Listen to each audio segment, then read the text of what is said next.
modern Chile is one of South America's most stable and prosperous nations. As a result of its strong financial institutions and sound economic policies, Chile became the first South American country to join the OECD in 2009. And today, its 9% annual growth rate is fueled by an innovative trade and export-oriented economic strategy. Traditionally known for its mineral wealth and mining industries, recently Chile has been making its mark as a world-class agricultural powerhouse. Deservedly famous for their winemaking, Chile's farmers are now also breaking into new markets with non-traditional, high-value products.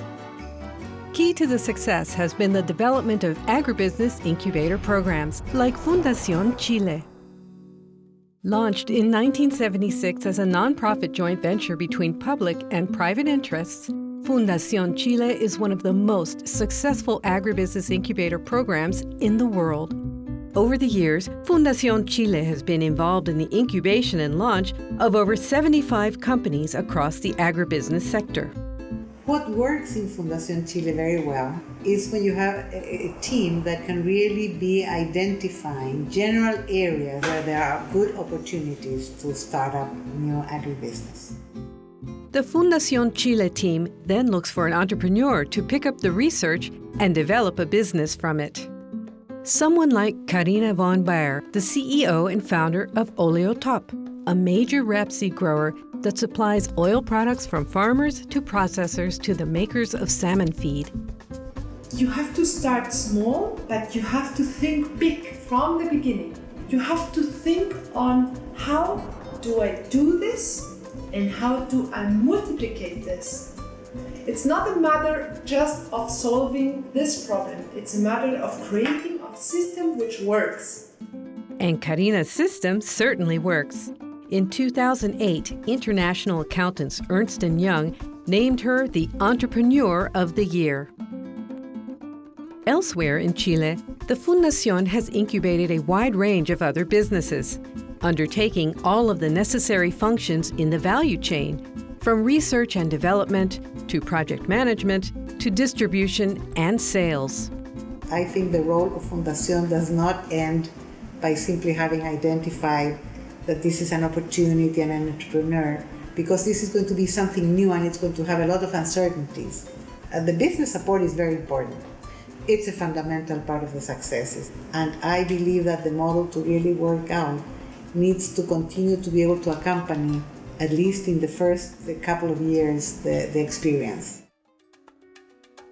It was Fundación Chile's impressive track record in incubating agribusinesses that appealed to financiers and farmers in Mexico.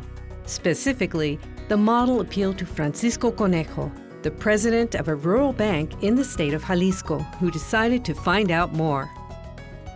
Our basic idea was to find out how we could generate wealth through new innovation. Another question guiding us was how can we distribute wealth in a manner that is more equitable, in which more people can participate and have access to technologies that aren't currently available. We quickly discovered that the most successful model is Fundación Chile, so we decided to apply this model in the state of Jalisco.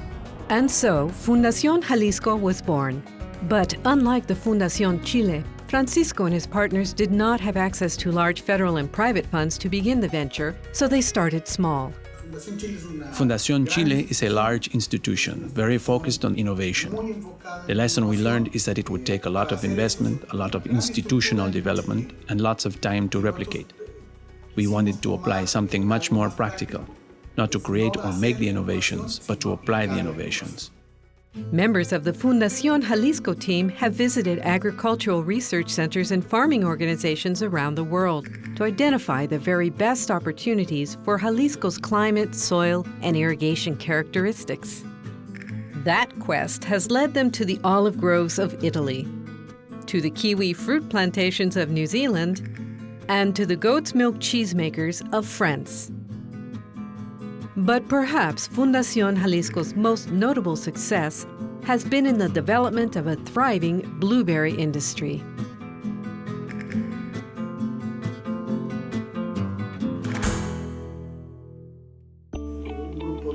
We had groups of farmers who were facing all the uncertainty of shifting from their traditional crops to new crops. They were desperate to try something new, more profitable than corn and other staples.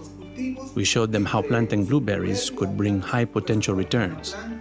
We gave them a couple of plants and began field research. When Fundación Jalisco first realized that blueberries were an interesting prospect, we contacted experts, visited the markets, and established links with some of the largest blueberry producers in the world. We created a nursery in collaboration with Vitalberry, where we could grow seedlings for the farmers to plant. We saw the potential of producing blueberries in Jalisco given the climate, the soils, the proximity to the major markets. We started to realize the prospect that we could create a successful business. Agribusiness incubators are most successful when they intervene throughout entire value chains. In addition to investing in the nursery and teaming with Vitalberry, Fundación also helped craft government policy around blueberry farming. By connecting all the stakeholders in the value chain, Fundación Jalisco has incubated more than 800 small and medium-sized blueberry producers in Mexico, supplying the U.S., Europe, and other markets. The economics are persuasive. Blueberry cultivation is 8 times more profitable than growing sugarcane and 10 times more profitable than growing corn. It's no wonder that farmers are lining up to become part of this new phenomenon. We needed to make this change because growing corn isn't profitable in this area. Yes, in the past with corn, I discovered that 4 hectares of crop doesn't yield enough to support my family. We used to grow sugar cane, but there is no comparison. When the people from Chile came and showed us what to do, now I'm making more in 7 months with blueberries than I could have made in 2 years with cane. They showed us how to plant and cultivate, and they taught us all of the other details.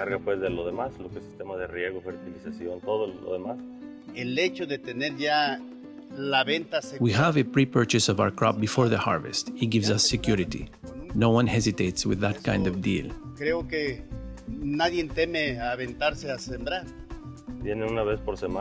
Fundación Jalisco experts come every week or 10 days to give us advice and support. With 4 hectares of blueberries, I have enough profit to make things comfortable for my family. I like it. The social commitment of our business leaders must be more than just making money. It is one thing to provide social welfare to the poor, but it is much more important to support the opportunities for wealth creation. If business leaders choose to invest in Fundación Jalisco development projects, they will benefit by making profits that most other projects won't achieve. But more so, they will benefit the community by generating new lines of business and opportunities that didn't exist before. The investment in innovation generates new wealth creation in general and also generates wealth for the community. The Fundación models illustrate how innovation is needed to keep a country competitive in international export markets, while helping its rural citizens pursue higher standards of living. These incubators don't simply exist to fill a market gap, but to trailblaze a transformation in economic approach as they provide a bold model for developing sensible and profitable agribusiness.